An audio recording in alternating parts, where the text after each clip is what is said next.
Hey, welcome back to the weekly seed. This one is going to be actually split into two parts.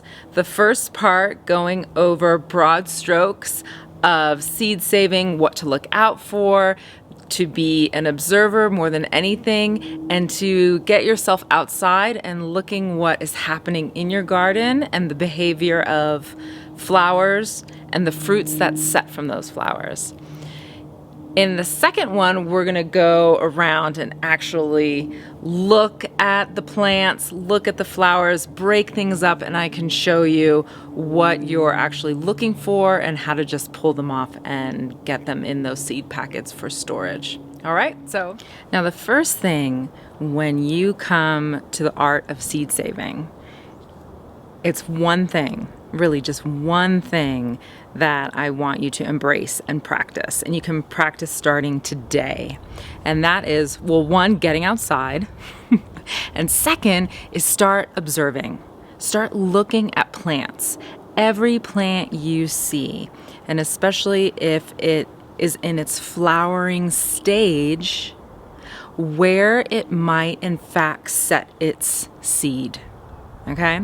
So that's the first thing. If you can go out and become an astute observer and begin to just watch and discover and see what's out there, both with flowers, with trees, with fruit trees, and with vegetables, it's pretty exciting. That is the first thing. That is the number one takeaway, to begin sharpening your sense of observation. And then getting down and getting in there and like picking stuff apart.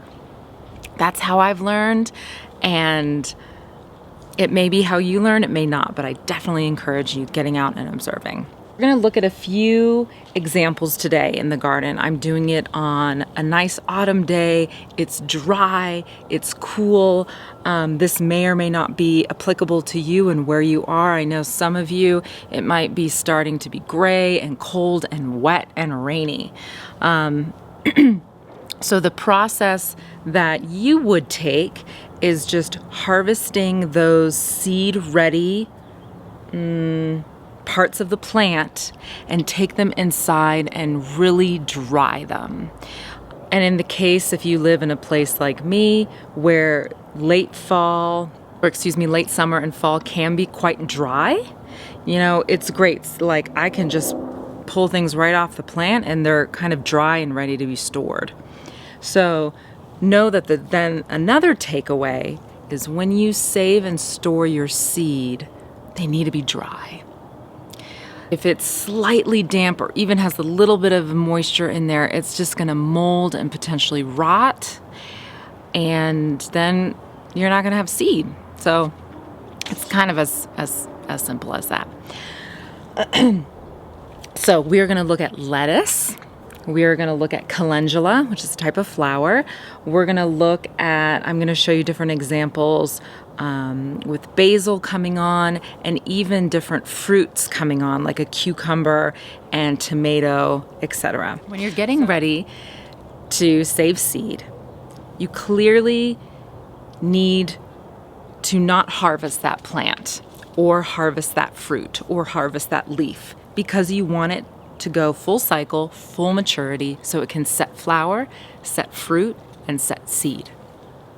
So that being said, on the first example, lettuce, which is a leaf variety, we're eating the actual leaf of that plant, not the fruit set. And that's the case for even broccoli. We're eating what's prior to sending up the flower.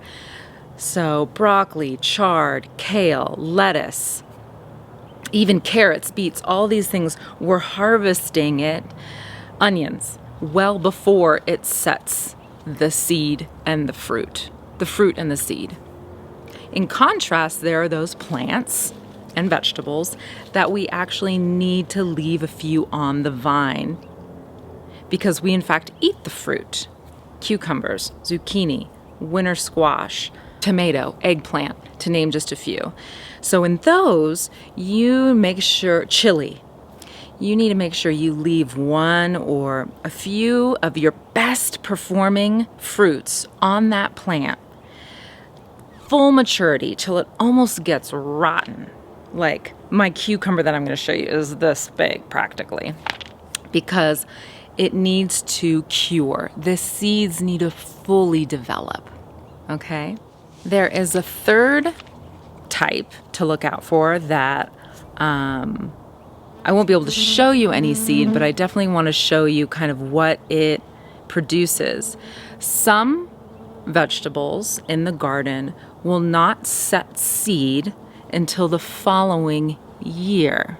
For example, onions, carrots, beets, a lot of the root vegetables like the radishes, the beets, the carrots, etc., parsnips.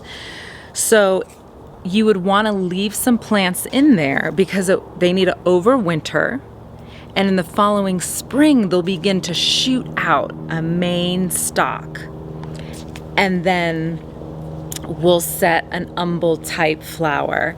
And in the case of onion, it's this like almost dandelion type flower. Carrot seed stalks coming up, and they almost look like Queen Anne's lace. There may be the rare scenario that they do shoot out a flower stalk in the first season. And why do you suppose that might be? For any plant, really. Why do you suppose that might be? They would shoot a flowering stalk almost before you can harvest it.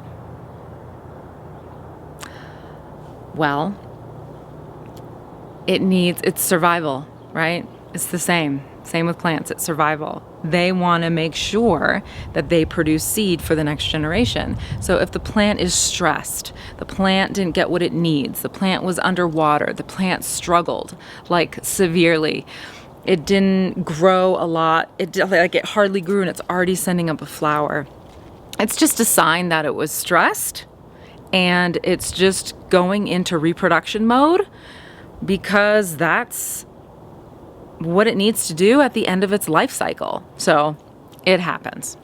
So there are different ways that you approach the seed depending on just how the seed actually forms and how we eat it. Okay, so those are things I want you to be aware about when you begin to just sharpen your senses of the seed. All right, so here we go. Let's go.